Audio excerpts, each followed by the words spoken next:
Yeah, yeah, yeah. All right, all right, all right, all right. All right, all right.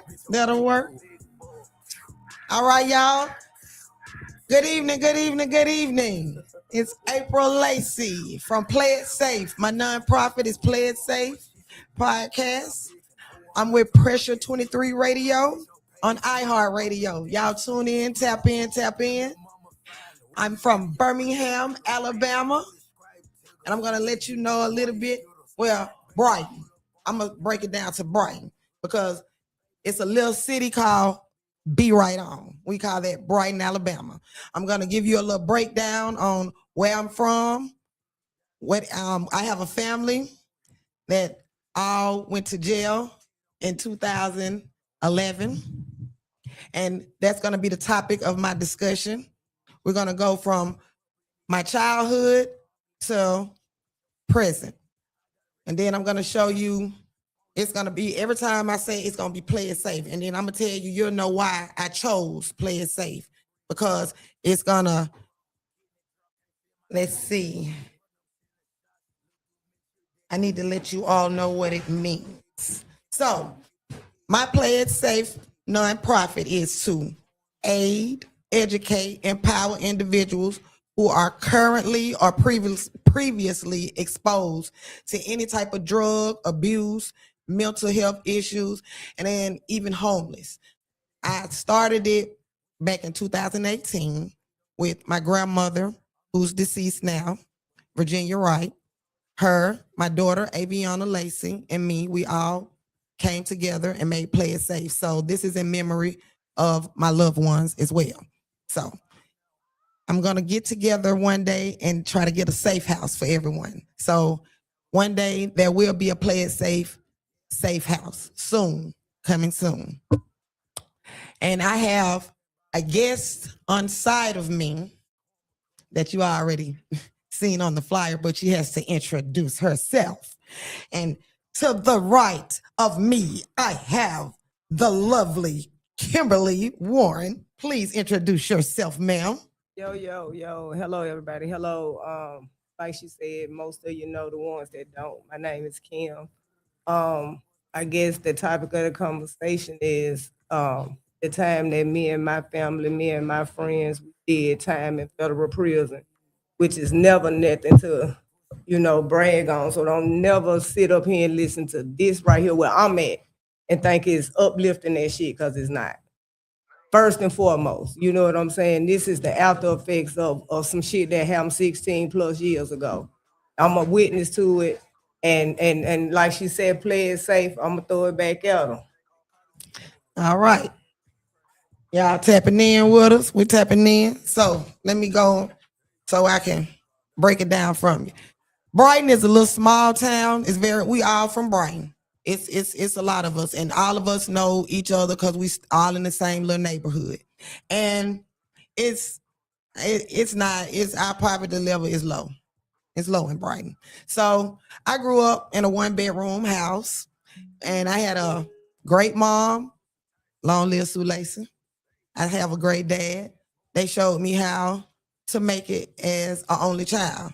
So I am an only child, which all of my cousins, we all grew up as sisters and brothers. So if you hear me saying sisters and brothers, that's why. Because we all grew up. We all was taught to grow up off love and not money.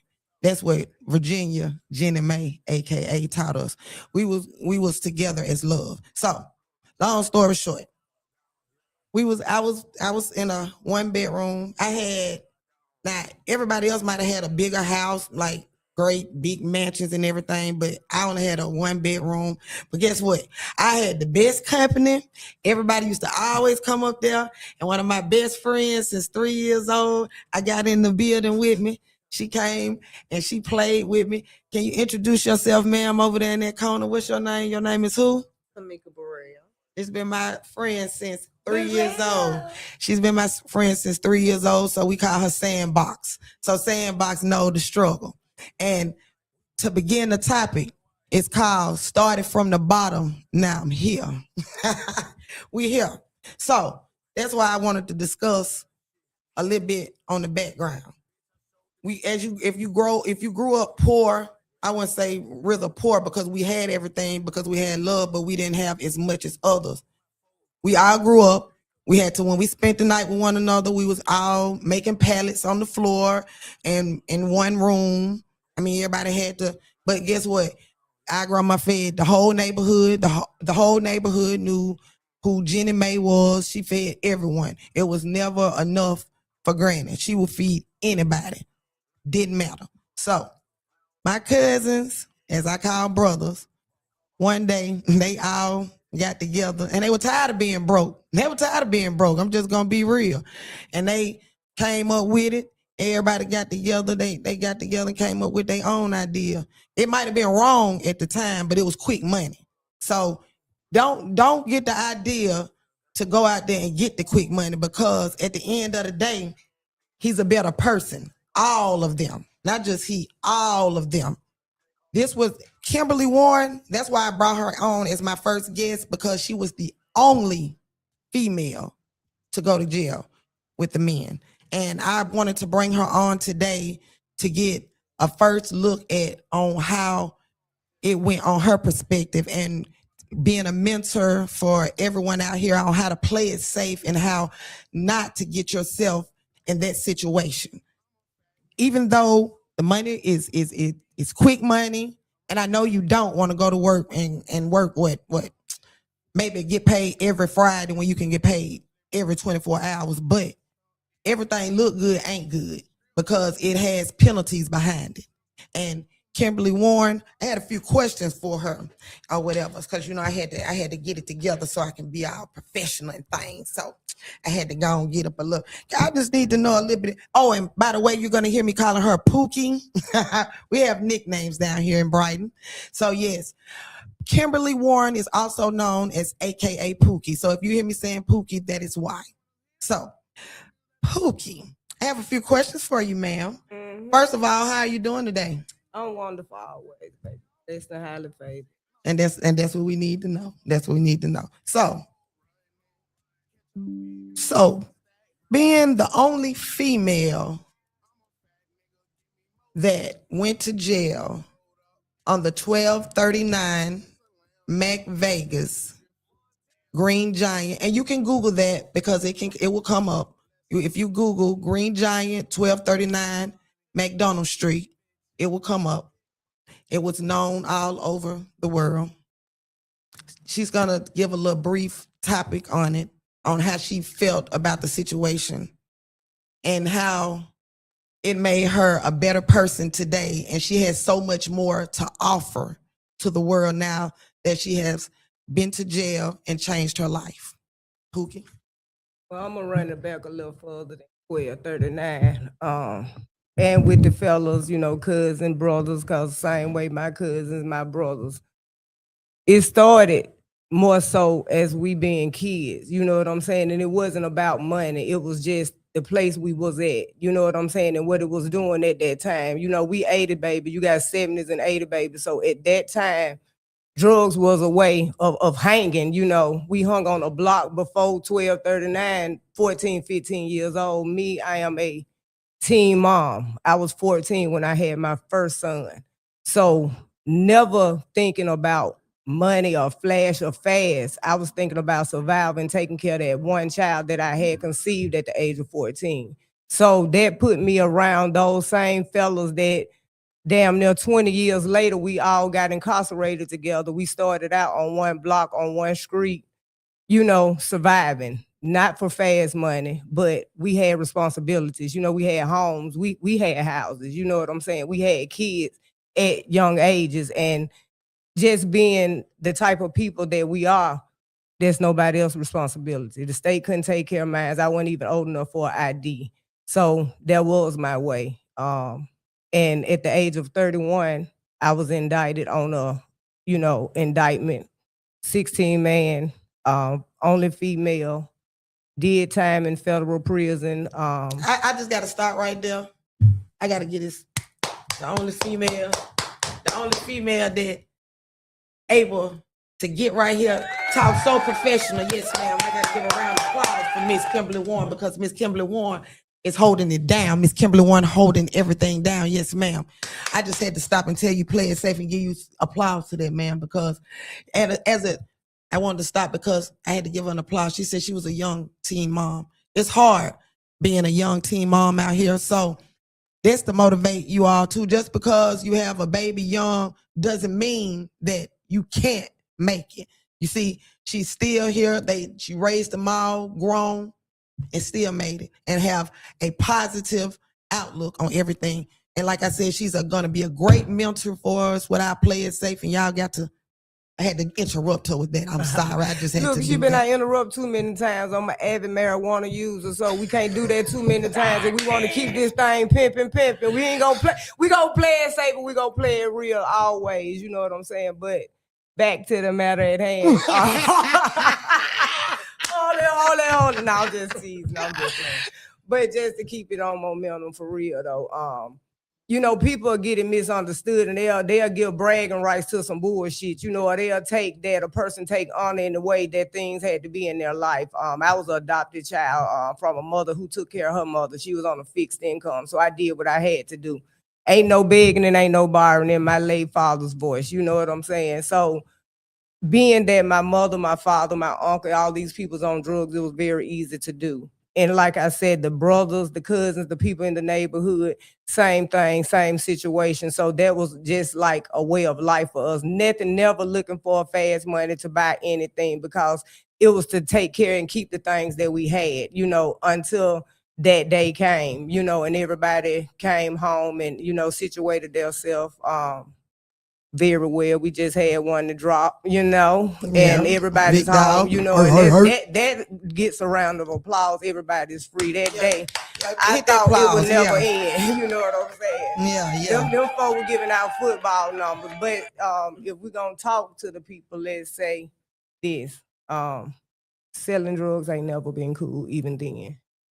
Giving that shit to my mom and dad and it was never cool. It was life. It was what was there in front of me. It was not a lot of choices. Wasn't no internet. Wasn't no all this old stuff y'all doing. I'm not used to it. I don't want to get used to it. So, you know, bear with me with all the technology and things. Cause like she said in 2011, we left. So that was the beginning of all this. I'm glad I missed it because it run to me. Some people, their personalities are bland. They don't know nothing but this. I hate that for them. That time I did, I was around thousands of people talking and learning and elevating myself like she spoke on earlier, enhancing the person that I was, you know what I'm saying? Always to be better and better day by day. I always have been like that. I guess that's how I end up the girl in the indictment too, you know what I'm saying? Always looking for the most out of a situation, you know what I'm saying? Never pushing my responsibility on nobody else or blaming no one else for my consequences. Yeah. So, with that being said, as her being the only female, I grew up like we all grew up. My cousins, I ain't gonna use all their names, but we all grew up in one room, and they showed us all love. And you know, one day I wanted to be able to return that favor. It wasn't nothing that my cousins did for us growing up. I mean, they'll look out now. They help me right now with my kids today. And I love when we all get together on our family gatherings and everything and we stick together. So that's why I wanted to get out there and get this positive note. You know, everybody look at 1239 as, you know, it was a drug house. And yeah, it did go fast. It was quick, fast and stuff, but and it made us who we are today because actually, you know, I ain't know how to sell drugs. I'm just gonna be for real. All I know how to do is just go get a job and just clock in and get a 9 to 5. So, you know, when the police came to me, I was like, oh, what's going on? And then but at the end of the day, you know, I survived. But jail ain't for me, y'all. You can do a lot of things or whatever. I can be tough and all that, but when it was time to go to jail, I was like, oh, no, I couldn't take jail, y'all. So I was just so honored for my brothers or whatever we're gonna call them, to, you know, stand up and take those big charges for their little sister. I love y'all guys for that. You know what I'm saying? Thank you so much. I mean, I don't know what else to say about that other than they are 100. No matter what, they've always spread it out in the streets. My people are 100. I got on there just to say 1239 Mac Vegas boys, they are 100. And they did their time as they should. Yes. No snitching, as y'all said. Y'all, you know, I just had to get that out there too. Y'all said they were snitching. No, my folks did their time. Actually took time for a lot of other people too. So with that being said, you know, rumors, I'm telling you firsthand. So don't go by what you think you heard or this, that, and the third. I'm telling you what happened. They stood up and took up for their family and did their time and rolled it out. It wasn't no snitching. So all that other backlash that y'all coming with, it's not. Them people did what they were supposed to do. And guess what? That made them a better person. So now when they're out here now, they teaching you something. Y'all ain't doing that right now. That's why I'm really here today. I want to get with the youth. The youth, I definitely need the youth. Y'all pitiful. Y'all just pitiful. Play it safe, pitiful. Y'all are pitiful. And I got to say it like that because y'all think it's okay to just kill each other. No, you need to play it safe. And then y'all don't even know what y'all be beefing about. Y'all never know what y'all don't do nothing but hurt us as parents. As parents, we do not want to bury our kids. Never. But y'all go out here and just roll your money up your arm. Don't do that. I mean, it's cute because you got it, but guess what? The next person standing behind there looking for you to take it from you. And what's the purpose?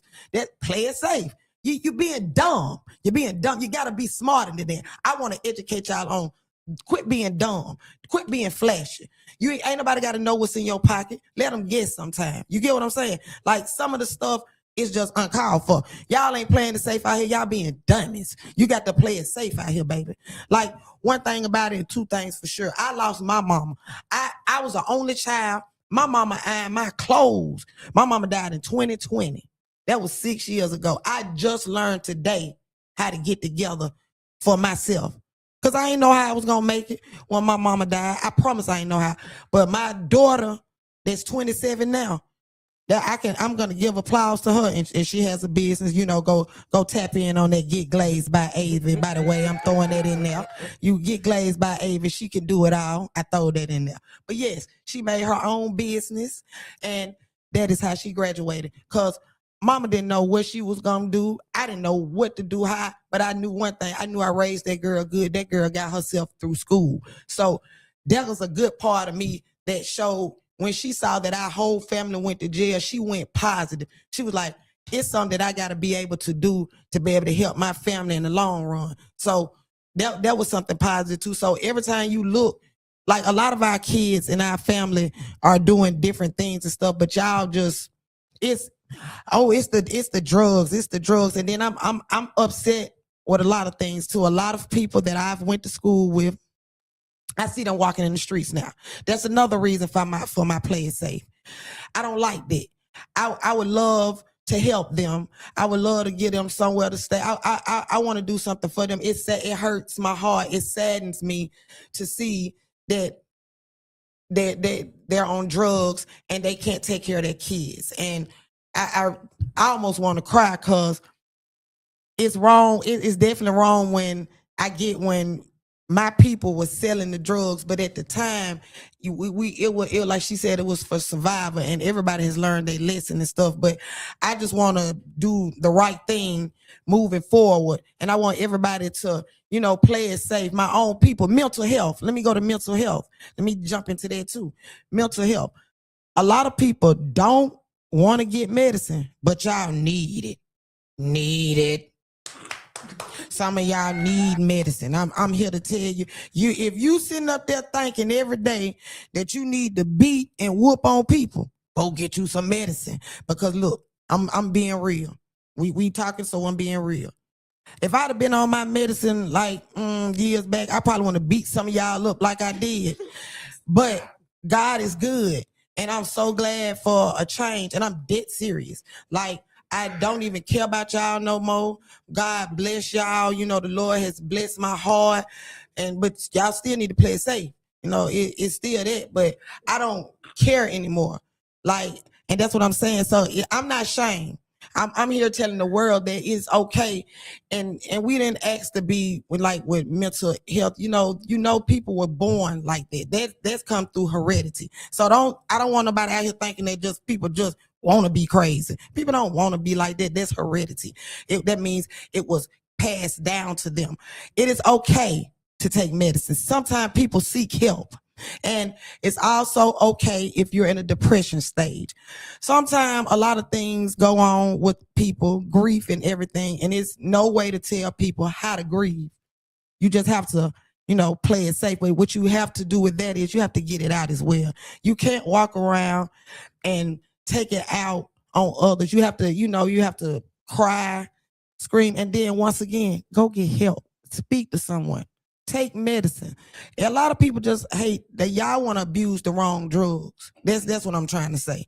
Y'all abusing the wrong drugs. Get some mental health. With the mental health issues and things, there are different classified drugs for ADHD, for schizophrenic. It's okay. It's okay that you like that. That's okay. You ain't asked to be like that, but you can make a change. That's what I'm saying. It's okay. Now, if you walking around here just playing and stuff like that, you need to play it safe, because it's really some crazy people out here really that take your head off. So don't do that. You get what I'm saying? So I'm just letting y'all know from each perspective about the drug abuse, the mental health, the issues, the homelessness. If y'all got some people out there that need help, you know what I'm saying, and they are walking around, try to help them. And then sometimes some people, it could be family, but you can't overhelp your family either. We ain't gonna get on that either. But I'm just saying, because sometimes that's a problem too. Yeah, if you really want, don't get me started. Don't do it. Yeah, we not don't going to. do it. But yeah, sometimes when you try to, you can't do everything. So you can only do so much. God forgive me, because I almost faded off. Right, because I'm about to need a minute break. Yeah. I'm here 15 minutes. Oh yeah, well. How many more 15 we got? No, I'm just.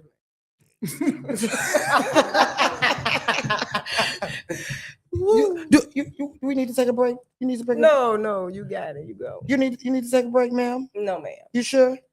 But we can go on a commercial I will break. hold the church finger up. You want to hold it?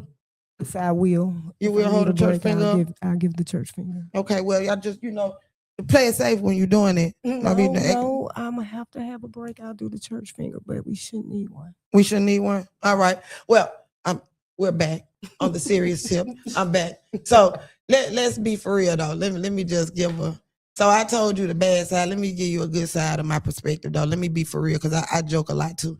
Now, on the flip side of me, for real, with my Play It Safe, with my nonprofit, I did all that once again because I do want to help. Because, like I said, I had a lot of assault cases.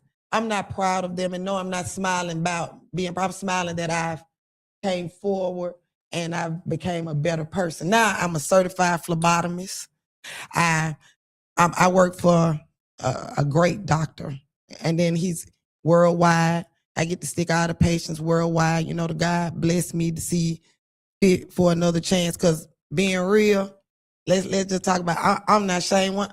One time before, my mind wasn't right, and I had said, Lord Jesus, I had lost my job, and I said, Lord, I'm finna kill myself. Let me tell you something. Don't say them words unless you mean it. Play it safe. Man, them folks had me locked up in the basement, y'all, and that was not cool for like 2 days. But I thought about it when I had time to get down there and think about, because I thought I had lost out because I didn't have a job, and I felt like I was failing my kids, being a single mom and everything or whatever. But like I said, God seen fit for me to make it out. I'm not ashamed about nothing that happened. It brought me to the person who I am today. So that's why I joke a lot, but I take things serious too, because people do walk around and feel some type of way. Sometimes but it's always a phone call. Pick up the phone sometime. It don't matter what time of night. I tell people, I be up at 3:00 anyway. Call me. It's okay. I would take that time to listen to people. If I felt like I'm saving a life, I most definitely will pick the phone up and talk to anyone. So I'm just putting it out there. I think the sound is on. Do a sound check. All right.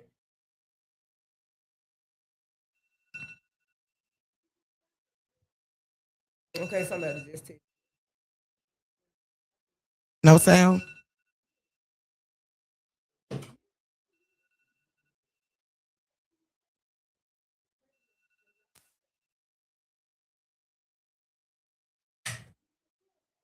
We'll be back. We'll be back in a few minutes.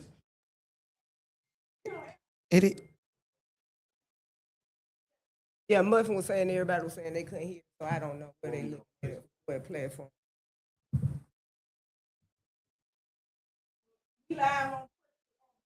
Well, I'm sorry if y'all didn't hear. I'm sorry. I don't know what's going on, but we're still live on Pressure 23 radio on iHeart Radio. I'm sorry for the inconvenience if you didn't hear me, but once again, I'm like, and Pookie is like, I want to just, I got a few more questions for Pookie while she's here. Like, she always motivate me. Like, I wake up sometime, and you know how you need somebody to call, to talk, and one thing about it, I pray for everybody. I even pray for my enemies. Even though I don't like y'all, I pray for y'all too, or whatever. Sometimes I take some of my prayers back because some of y'all don't deserve them, but I mean, it is what it is. I mean, because the Lord know my heart. But at the same time, like Pookie, it's like I've lost a lot of loved ones, like back to back to back to back. And with that being said, like some of those people were people that was my motivational people to help me move on. And I also have good friends like Keisha Brown, that's always a motivational person. So I have Keisha Brown, my friend Tamika Burrell, and then I have Kimberly Warren that I always call every morning if I can get a positive prayer out of her. So I always call and ask her about how should I feel about certain things and stuff, and she always comes with great advice. So with that being said, ma'am, can you tell the women out here what would be like one or two things that you would want to throw out there to give them some type of motivation every day to make them want to, being a teen parent, being a young teen parent, went to jail, being the only female going to jail, you made it out. What type of advice would you give some of them that think it's okay to sell the drugs, even though they scared of jail? Me. But well, it's been 16 years. So I'm gonna go back to this era here. Now in this time here in the late 20s, like I said, that was back 16 years ago when that sentence was. In this millennium, the drugs that they sell is killing y'all. It's really nothing to say but be wise. You know what I'm saying? I guess I would tell them to make good choices, Start with your C. See what's gonna happen. Are you gonna die if you take this pill? Are you gonna go to jail if you sell this fentanyl? Think about that. Think about their kids. The drugs are dangerous. Now, I can't even talk about the drugs now. I don't know nothing about them, to be honest with you. But I know as society, us as a whole, leaving drugs out, just speaking on people, we definitely need to be wise. I would say that to everyone. See what I'm saying? You see how they just come out just so, you wouldn't have thought that girl been no jail, now would you? That girl speaks so educated, man. Come on, girl. You just talk that thing.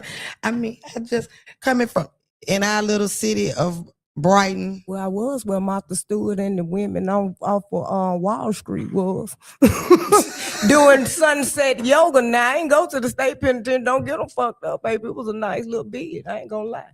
Like I said, that's my past. My personality, me as a person, I don't leave behind. When she asked me to do it, I didn't mind because I wanted to help her to set the tone for her, what she's doing. I didn't mind. I'm always willing to be a person to lend out. You know what I'm saying? No matter what it is. So today it was my time.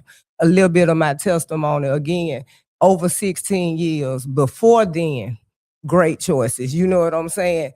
I chose purposely to do what I done. You know what I'm saying? From 14 to 31, I knew exactly what I done. I didn't feel no type of way about it when the consequence came. When that C came, I accepted. You know what I'm saying? And not adding nobody in and not taking nobody out.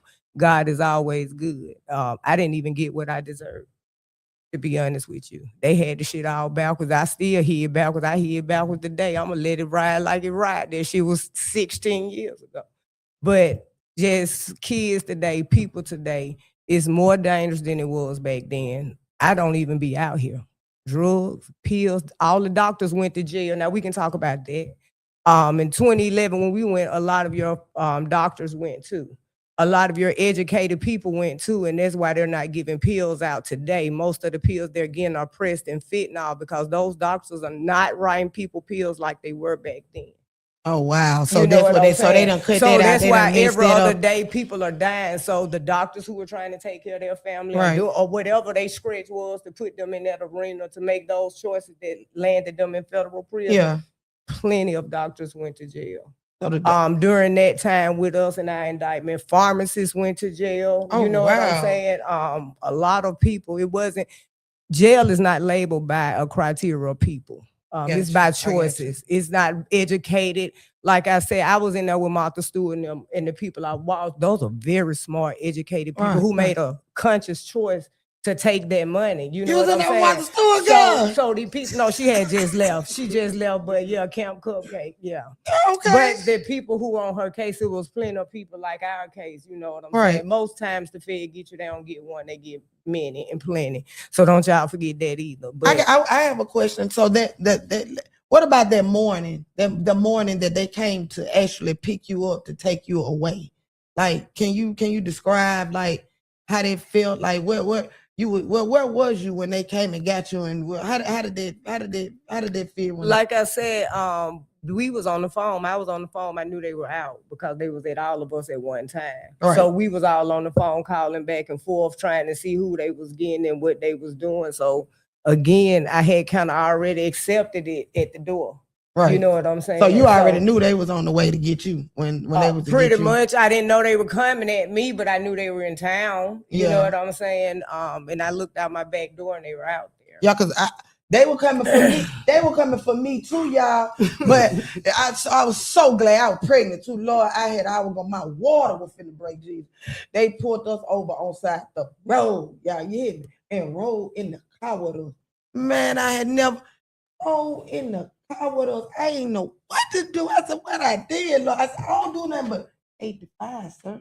He was like, what them folks was, hey, look. When we got to their house, I saw things on TV like this. But when we got to their house, everybody was standing around their house with like little statues with the little guns pointed at the house. They ain't even talking then. They wouldn't even talk to us. They ain't say nothing to us or whatever. And they were just all surrounded by the house. I really thought I was on TV. And then when we went to court, I went to all the court cases because I really wanted to know what happened and how everybody went to jail, and it was on wiretap.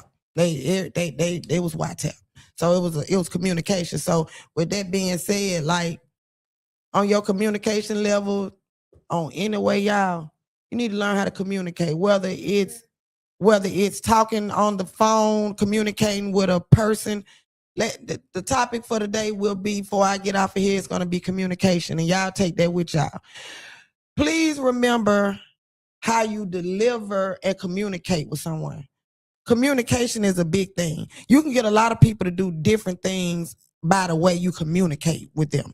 Like if you want to get things done in life, it's definitely a way to communicate. You don't holler at no one and expect anything to get done. If you want something done, you need to be able to deliver things the correct way. You can't us as people have to really do that better with their delivery. Like an example, like you're not gonna say, go in there, go throw that away. That's just not how you do it. Like you could just actually ask somebody to do it and take their time, and then things are better. So with that being said, just play it safe on how you all communicate with one another. Like each day, Like, it doesn't matter. Like, and then I pray every patient I get at work, I pray for them. I pray for every patient. It never hurts to pray for a patient or anything. So I want you all to like take that with you. Like, us as females, you know, they don't care about killing females either. So with that being said, they don't care about killing females. They leaving babies out here with no mothers, no fathers. So you need to be mindful on which way you all communicate in your train of thinking. All right. So. Okay, April, I don't want to interrupt you, but I do have a question for Kimberly. Kimberly, you stated that you accepted everything and you knew what was going to happen, so you just sat down and did your time. However, out of the whole situation, what was one of your biggest regrets? My kid. Could you elaborate on that a little bit? Shit, I'm spoiled, they spoiled. We was all we knew.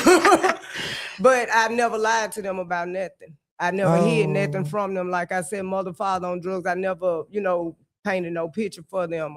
Son did chemical engineering. They still had their own mind and personality. But I've been able to talk, been able to speak what I feel or how I felt. You know what I'm saying? So just communicated with them from that day on. My daughter looked at me that day. Her birthday was the next day and said, "Oh, my birthday's tomorrow. I'll set something up for you." You know what I'm saying? They kind of believed in me enough to where they missed me, of course, but we made it, So you went the day before your daughter's birthday? Yeah. Wow. Yeah. So that would be the only regret. You almost made me cry. Don't do it. I ain't know that. Like, some stuff I don't know. Yeah. I'm not real vocal. Like I said, I leave the past where it be and definitely things like that. You know what I'm saying? I don't speak on Yeah, you're right. It would never come up. Okay. So with that, the time you spent away from your kids, you just elaborated on how you were able to still do things and communicate with them.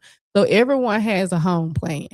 So what was one of the key aspects of your home plan? And as that home plan, the things that you had in your home plan, what from those things have you accomplished or done today? Staying criminal activity free. I'm a free spirited person, so I'm not real big on that. You know what I'm saying? I have always lived doing what I want. So entitlement was a big thing that I struggled with in my life. You got to hear the story from 14 to 31. I ain't listened to nobody. Oh. So I just knew that I would make it. My passion for people, I've been certified CNA 24 years. So just go do what I know, you know what I'm saying, and provide for my family. And even through all that, you was still with your certification, you got out it while you was there? It ain't what you know, it's who you know. And like you said, communication is everything. You treat people right, life will treat you right. Yeah, I got it. Yeah. I work under it now. Okay. All right. Well, that'll. Oh yeah. She wants you to. Yeah. I can hear you. You're scrub. Scrubs. Oh yeah. Like we were saying, like I was saying, 24 years in that field. That's been so long, not to add that to this, but y'all look out for this brand, Grace and Pressure and Grace, scrub brand, scrub life. Anybody that put on a scrub, whether it be your dentist, your baby's daycare teacher, a CNA, a nurse, a phlebotomist, or whomever, they must show grace in the job that they do. You got to trust and believe in them. So y'all be looking out for that scrub line, Pressure and Grace. See that? You see, this the biggest, the ex-con drug dealer, smartest girl that I know. Come on, that come through. Come on through. You see what I'm saying? It ain't about what you know, it's who you know, and you can always become a better person. You see that? So just because you down don't mean you'll never be up. That's all we say. You got to just out here and play it safe. That's all. Remember, play it safe when it comes to. You better not never go down. You better always stay up because they'll step on you. That one thing we not doing. We ain't going down. You keep prayer first. You keep your mind You keep your confidence. You know what you're going at. Don't let nobody else time dictate your success and your progress. We're gonna say that, and we're gonna leave it right there. I've never been a criminal. I provided for my family. I've never stole. I've never actually got caught with drugs. If we want to be technical about anything, I've never, in 46 years, been caught with any drugs. Never. I've never been caught with any drugs. None. And I had 2 federal cases, and both times they lied on me. They lied on me. And the second time I was glad they lied on me, because if they didn't, I probably been just getting out. But we gonna leave it there. I had to go back there to put the 5 fingers up if I need. I ain't know what all this paper was, but I already put 5 fingers up, plead the 5th, invoke my rights. Cause like she said, I'm an educated criminal. I know not to get up here talking about none of this shit. Yeah. But hey. Yes, sir. That's right. Play it safe. Remember, I told you, play it safe. Not too much, just enough. Forever. Just not too much, just enough. All right. Always. All right. All right, y'all. And I really want to say that to me. Be real. And me some be real.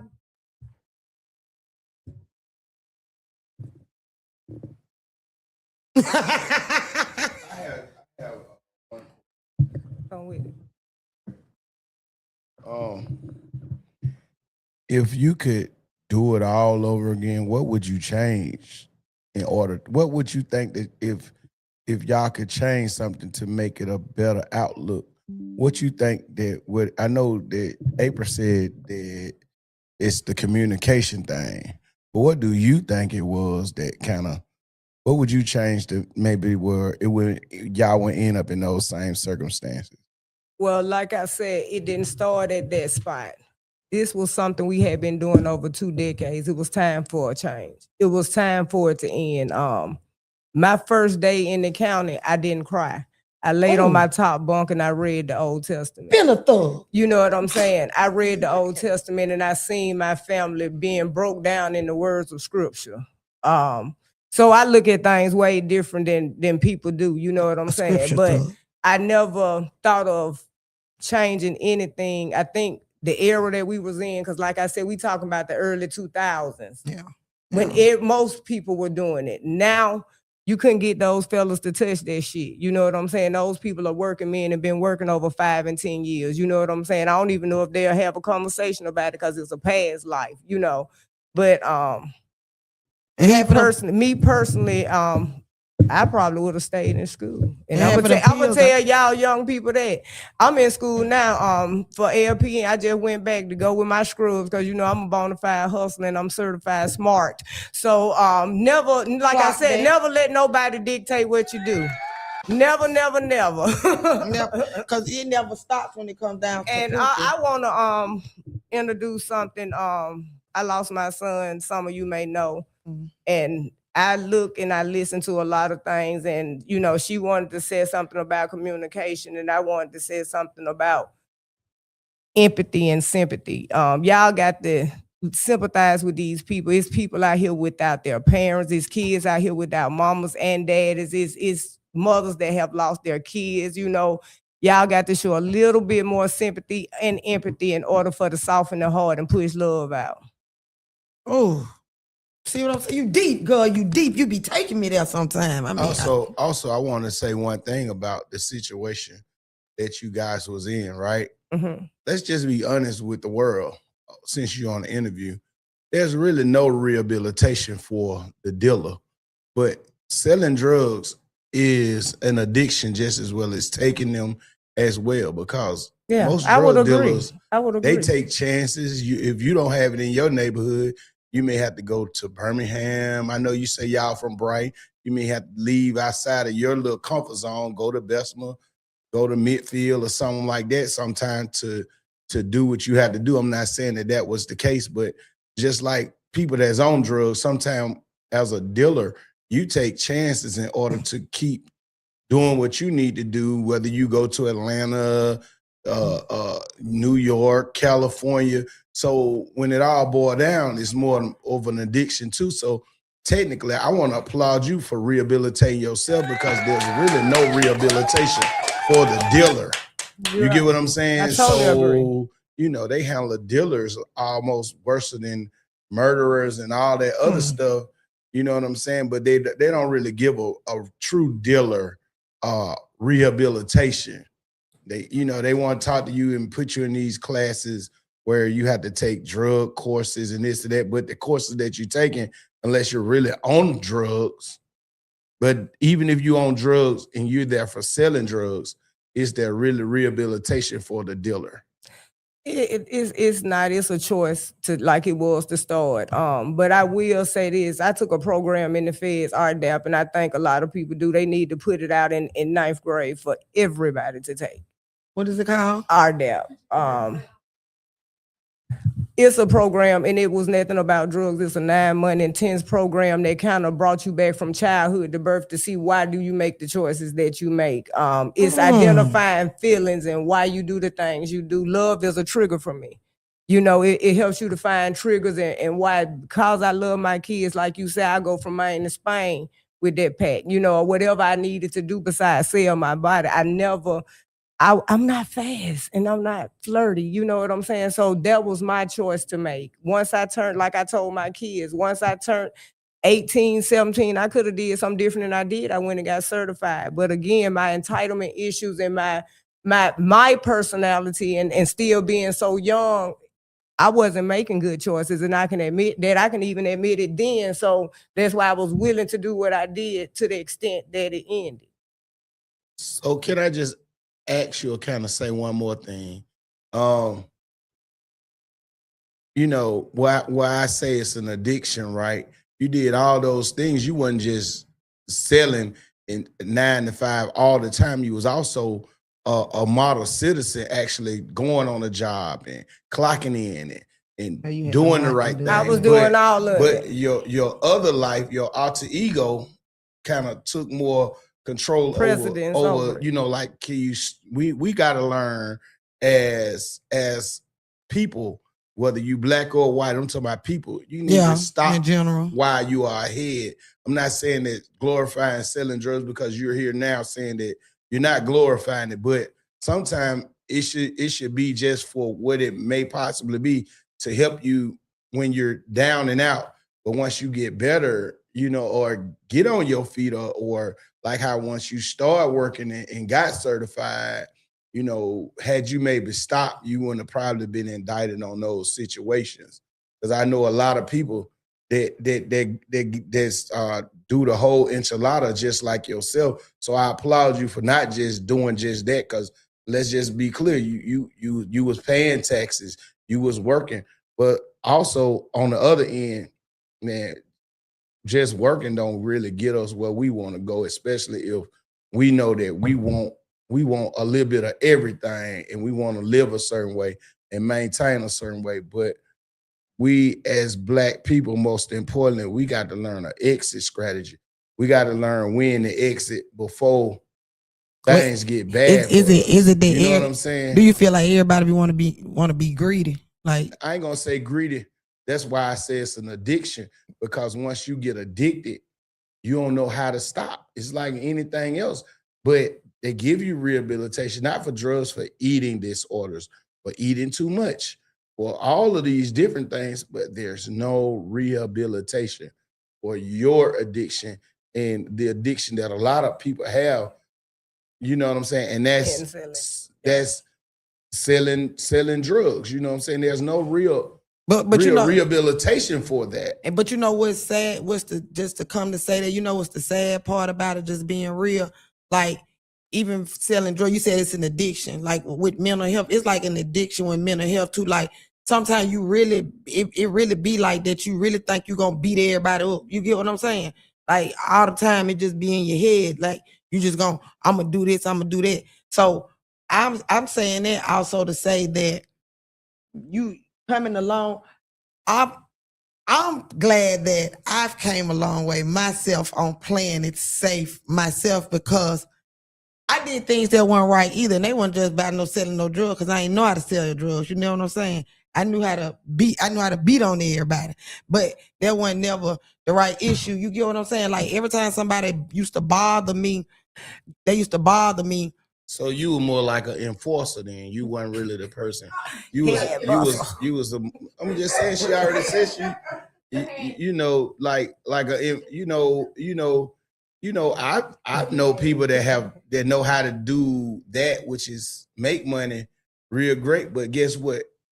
They don't know how to really protect themselves. Yeah, I feel bad. I ain't gonna lie. I feel bad about it. Was kind of like an enforcer. No, I feel bad. I people like I want to say that like bro, I took a lot of grief with me. I'm gonna just say that like a lot of my hurt and stuff was out for pain and grief. A lot of my people was locked up. I was angry.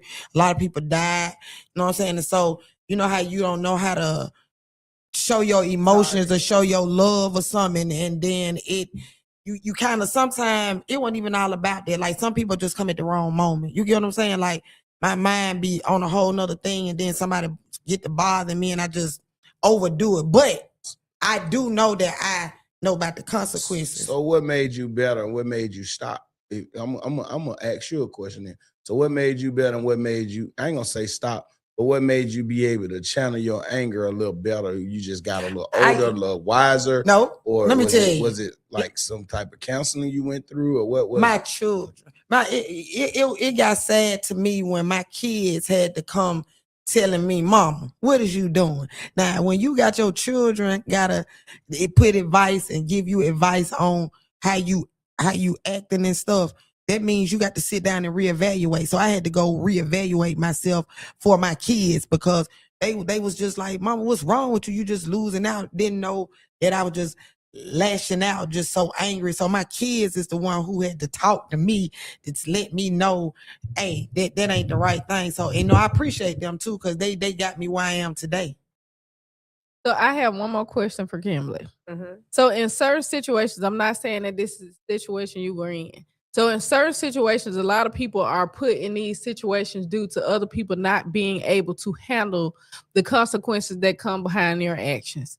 So I'm trying to see how to put this. When cases happen, a lot of time, 90% of the cases are because someone else told on someone else. So with you coming home or something like that, and this could have happened or it may not have happened, forgiveness. In order for you to still be here today and, to be free, you had to, learn a certain level how to forgive.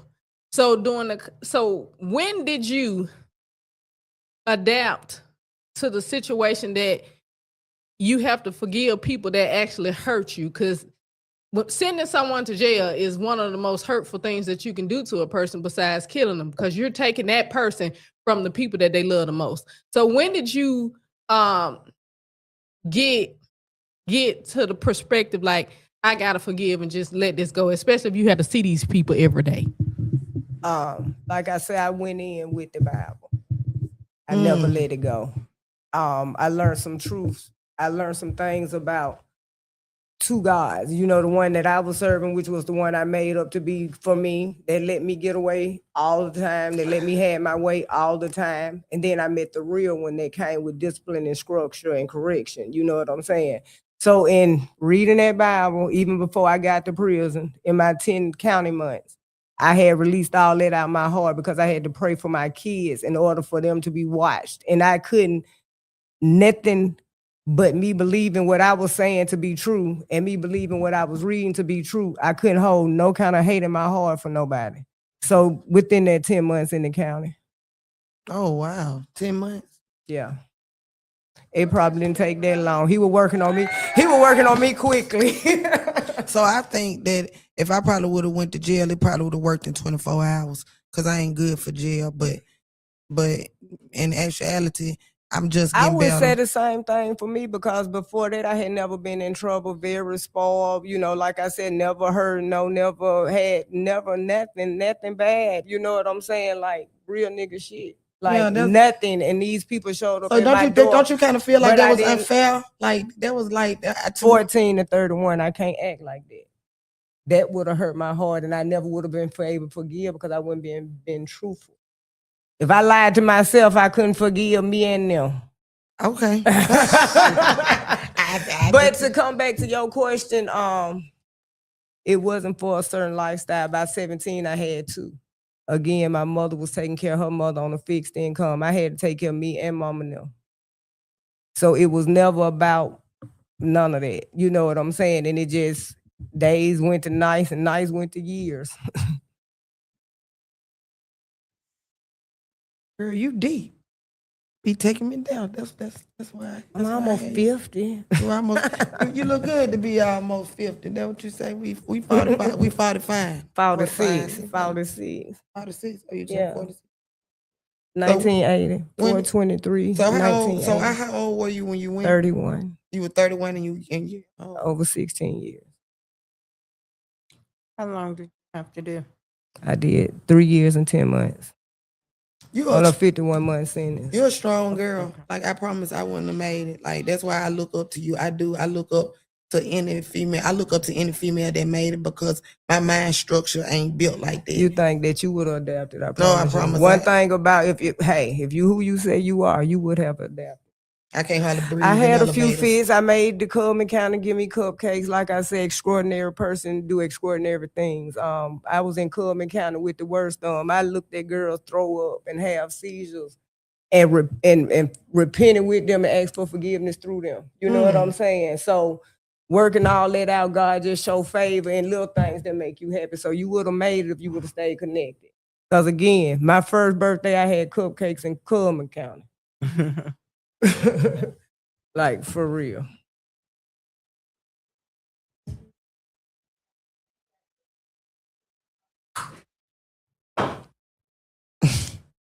Okay, one last question for the both of you. If you had any piece of advice you could give anyone outside of that's listening on the radio, on all of the social media platforms, what would that piece of advice be? Stay focused. Put God first. Think about you. Learn you. If it got to be one thing, learn you, deal with you. Mine would be exception. I need people to take more accountability. That's what it be. More accountability.